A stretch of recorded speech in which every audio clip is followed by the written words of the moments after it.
पुत्र व्हावा ऐसा गुंडा ज्याचा तिन्ही लोकी झेंडा.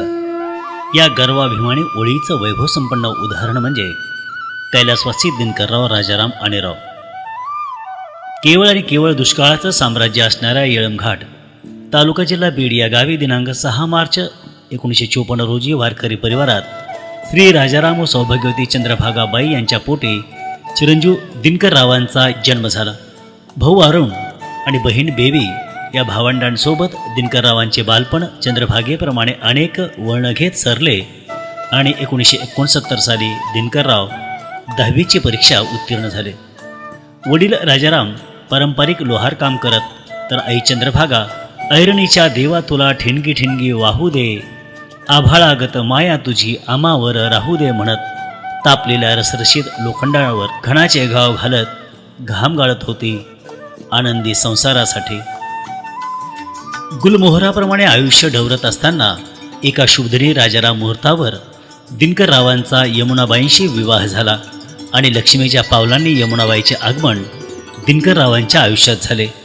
पुढे छाया, अनुराधा, सुधाकर आणि शंकर ही नक्षत्रांसारखी मुलं संसारवेलीवर उमलली आणि यमुनाबाई दिनकररावांसोबत मोठ्या आनंदाने म्हणू लागल्या, हे जीवन सुंदर आहे, हे जीवन सुंदर आहे, हे जीवन सुंदर आहे, हे जीवन सुंदर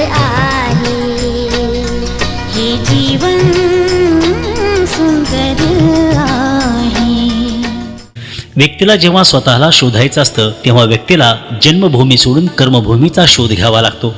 याच विचाराने प्रेरित होऊन 1972च्या दुष्काळात दिनकरराव स्वतःचं कर्तृत्व सिद्ध करण्यासाठी संघर्षाची शिदोरी घेऊन पुणे या महानगरात आले आणि ट्रक बॉडी बांधणाऱ्या आर्को कंपनीत नोकरीचा श्रीगणेशा केला.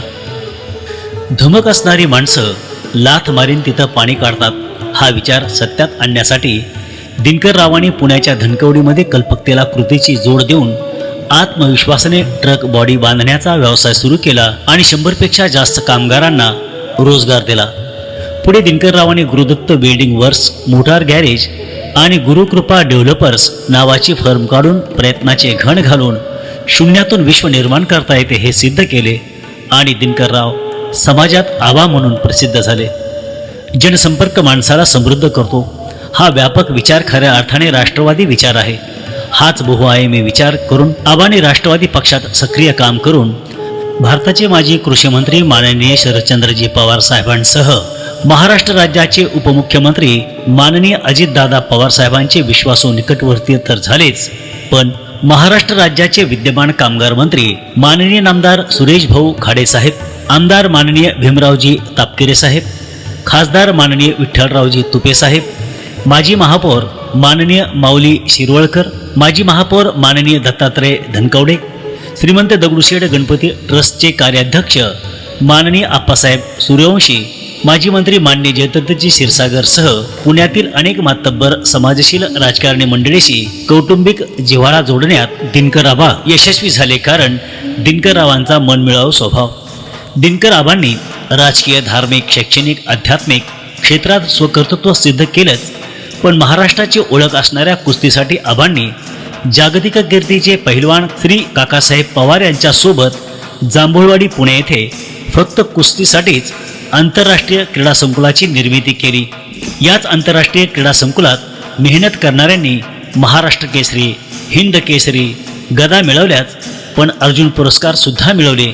त्यापैकी एक नाव म्हणजे राष्ट्रकुल स्पर्धेत सुवर्णपदक विजेता भारत मातेचा पुत्र DYSP राहुल आवारे.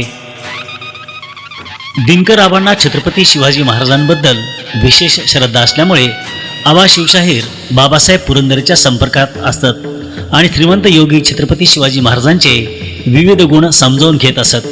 देणाऱ्याने देत जावे, घेणाऱ्याने घेत जावे, घेणाऱ्याने घेता घेता देणाऱ्याचे हातच घ्यावे ही विंदांची कविता आबांनी मनोमन अभ्यासल्यामुळे आबांनी बेरोजगारांना रोजगार दिला. शैक्षणिक साहित्याचे वाटप केले. संत श्री ज्ञानेश्वर माऊलींच्या पालखी सोहळ्यातील वारकऱ्यांची सेवा केली. कामगारांचे संघटन केले. विस्थापित भाडेकरूंना संघटित केले. 4 वर्षात 5 लाख रुपये श्रमदानाचे महत्त्व सांगून लोकसहभागातून विहीर खोदली, जी आजही धनकवडीमध्ये तहानलेल्यांची तहान भागवते आहे. दिनकराचे प्रतिबिंब स्वतःमध्ये साठवत आहे. हे सगळं समाजोपयोगी करत असताना आबांनी तत्कालीन आशिया खंडात 1 नंबरची ग्रामपंचायत असणाऱ्या धनकवडी ग्रामपंचायतीचे सलग 15 वर्ष सदस्य पद भूषवलेच. पण श्री लक्ष्मण देवराव सोनवणे कॉलेज कल्याण मुंबई, श्री सोमवंशी आर्य क्षत्रिय समाज ट्रस्ट पुणे, श्री बंकटस्वामी संस्थान आळंदी पुणे, श्री साई चित्रकला महाविद्यालय धनकवडी पुणे, श्री नित्यानंद सहकारी गृहनिर्माण सोसायटी धनकवडी पुणे यासह अनेक सेवाभावी संस्थांचे अध्यक्ष, उपाध्यक्ष, संचालक, सल्लागार, सदस्य अशी पदे भूषवून संस्थेच्या यशात सिंहाचा वाटा उचलला आहे. शालेय जीवनात प्रत्येकाने भारत माझा देश आहे, सारे भारतीय माझे बांधव आहेत, माझ्या देशावर माझे प्रेम आहे ही प्रतिज्ञा मोठ्या गर्वाने म्हटलेलीच आहे. आबांनी सुद्धा ही प्रतिज्ञा म्हटली आहे आणि मनोमत जगली आहे. किल्लारी व गुजरात राज्यात झालेल्या भूकंपात दिनकर आबांनी सामाजिक जाणीवेतून भूकंपग्रस्तांना जो मानसिक आर्थिक आधार दिला तो अधोरेखित करण्यासारखाच आहे. पण स्वतः माननीय शरदचंद्रजी पवार साहेब हे किल्लारी येथे मुक्कामी राहून नियोजन करत होते, तेव्हा दिनकर आबांनी भूकंपग्रस्तांसाठी केलेले काम हे दुसरं तिसरं काही नसून मानवतेची पूजा होती. मित्रांनो, प्रेमळ माणसं सर्वच समाजाला आवडतात आणि समाजाला आवडणारी माणसं देवाला आवडतात. म्हणून देव प्रेमळ माणसाला घेऊन जातो आणि याच कारणामुळे दिनकर आबांना दिनांक 4 एप्रिल 2021 रोजी देवाज्ञा झाली आणि आबा स्वर्गस्थ झाले.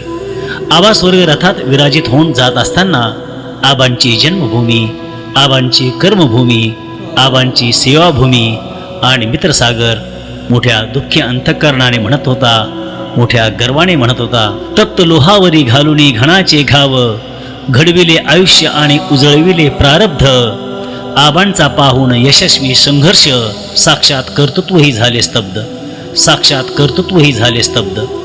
दातृत्वाचा देऊन वसा, दातृत्वाचा देऊन वसा आबांनी घेतला निरोप जगाचा, संघर्षाशी लढाई करताना मूलमंत्र सांगितला उत्कर्षाचा, संघर्षाची लढाई करताना मूलमंत्र सांगितला उत्कर्षाचा, मूलमंत्र सांगितला उत्कर्षाचा.